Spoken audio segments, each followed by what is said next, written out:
This is part two to God's direction as I was interrupted when I was doing this recording.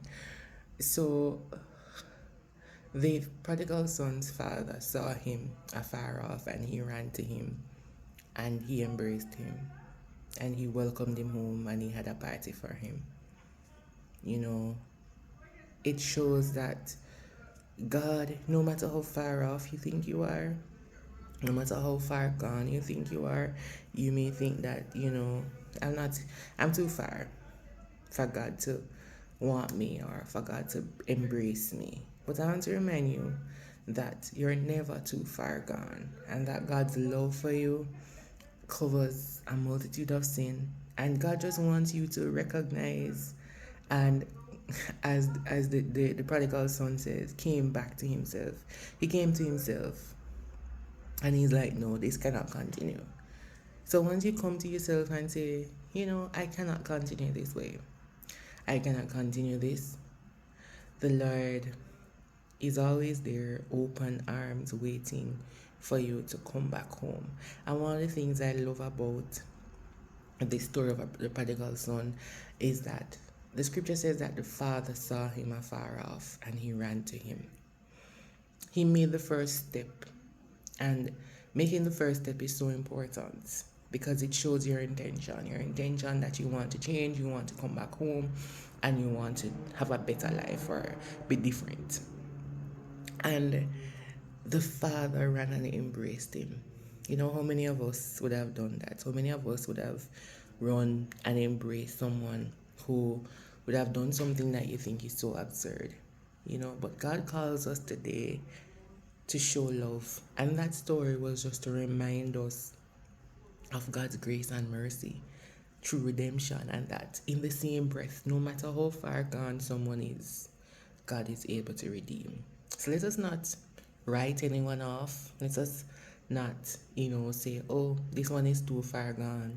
No one is too far gone for the God who is able to do all things, to the on-time God.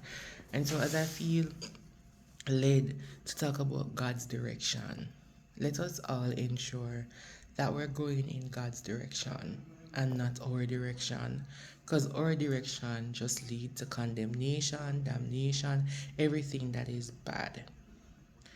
But let us ask the Lord to direct us so that we can be in His will and so that His ultimate purpose for our lives will be accomplished. Sometimes we don't understand the twists and the turns and the ups and downs in life.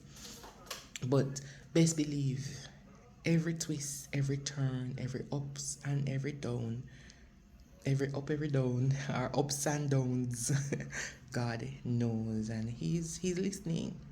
So all the things God knows, it doesn't surprise Him. He's not confused about your future. He's not confused about anything that you're going through.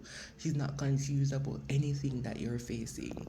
God knows. God sees. He cares. He understands. God knows. And so today, no matter how you feel, no matter what you may be going through, yes, it's difficult. Yes, it's hard. If you need to cry, cry. If you need to write out how you're feeling, write it out. Whatever you need to do to express your emotions. But at the end of the day, please remember to consult the Lord.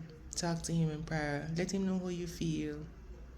The prodigal son, he came to himself. So in expressing your thoughts to God, let Him know what you're feeling, how you're feeling, and ask for His help.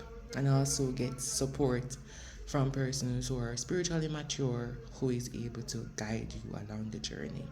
Life sometimes can be hard, and sometimes we're not too kind to each other when they slip. But in looking at God's story of redemption, God was kind to all of us, regardless of the things that we did. So remember God's direction.